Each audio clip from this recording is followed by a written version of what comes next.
So after my wife passed away, my love life took, many ups and downs, peaks and valleys.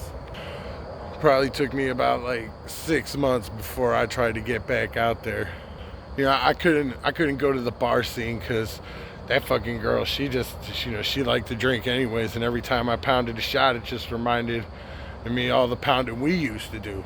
Same with like farmers markets. I couldn't go to farmers markets because every time I ran across a cucumber or a zucchini, I would get reminded of her. I think it's an eggplant. It's an eggplant though.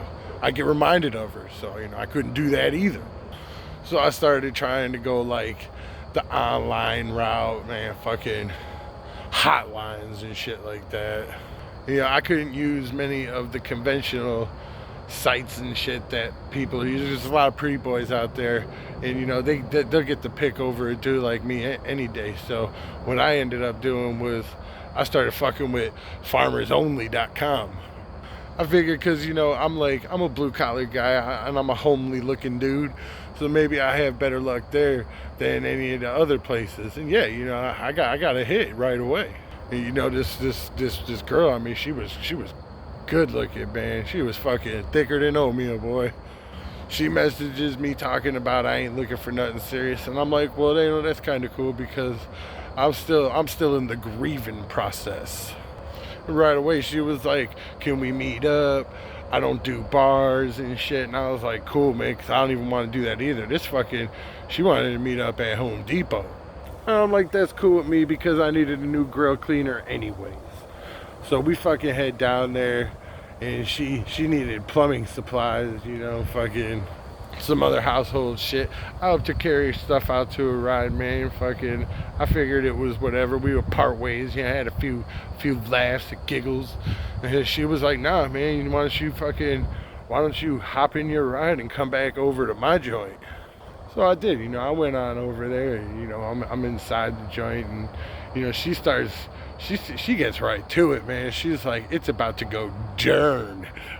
She's all like, let me slip into something more comfortable. She goes in, she comes back out, she's like, I'm pretty much into anything, I'm down for whatever. And I was like, yeah, me too, fucking why not, man, you only YOLO once, right? So we get into the kissing, the tongue kissing, the heavy petting. And then she stands up, and she's like, she gets right in front of me, kind of kneeling in front of me, hands on my knees and stuff, just boobs all in my face. And she's like, if I do one thing for her, she'll give me whatever I want. So I'm like, cool, run it. And then she starts pulling like this basic instinct move. She starts sliding her right hand past me, and then she pulls out like a beer bong looking shit, just a funnel in a hose. And I'm like, I wasn't trying to do some drinking, but whatever, man, a beer bong ain't never hurt nobody. And I asked her, I was like, I thought you weren't into drinking and all of that shit. And she's like, oh honey, this ain't for drinking.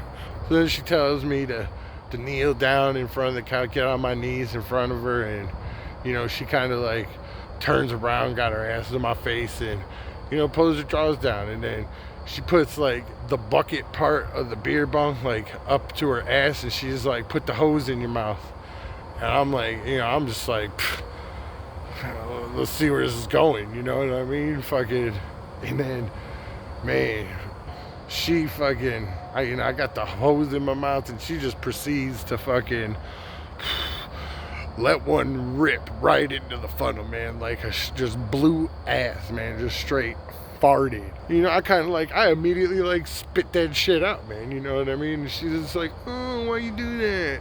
I'm like, what the fuck did I do wrong, man? You know what I mean? I thought, she's like, nah, you gotta eat that shit. You gotta fucking take it down the throat, man. Take it to the head, man. I was like, I'm sorry, you know what I mean? Maybe we could do that next time. And she's like, no, that's all right. I got another one. So we hose back in my mouth, man. She proceeds to let this shit fly, man. And I'll tell you, this was the fucking PK Ripper, man. Sounded like a dirt bike was revving up. Yeah, I ain't gonna lie, I tried to get it down, man. You know what I mean? I was hurt first in place, so I tried to inhale that shit. But like almost immediately I start gagging, man, because that stuff, man, there's nothing to play with, man. The smell is one thing, but to taste it, that's something else, man. And like now I'm keeled over, you know what I mean? Like, I'm heaving, nothing's coming out, but I'm fucking heaving. And she's just like, ooh, yeah, baby, how them chunions taste. And that made me lose it even more. Like, what the fuck are chunions, bitch? I was like, bitch, what the fuck did you eat? Because, man, the smell, the taste, the everything. This was an assault on all the senses. And she's like, oh, man, I had hard-boiled eggs for breakfast, motherfucking broccoli soup for lunch, cheddar and broccoli soup, and for dinner I had motherfucking cabbage and onions in a fucking slow cooker. I was at that point. I was like, you know what? I'm just not for all of this. I'm not really into this. I'm just gonna get going. And she's like, oh no, that's okay, baby. She's like, you hooked me up. I'm gonna give you yours. And I was like, fuck it. If I ain't got to do that again, man, I guess I'll stay. Yeah. And then fucking.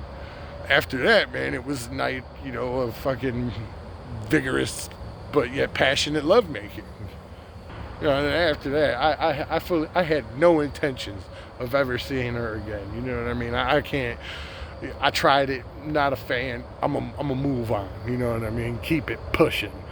And yeah, I didn't message her. She didn't message me.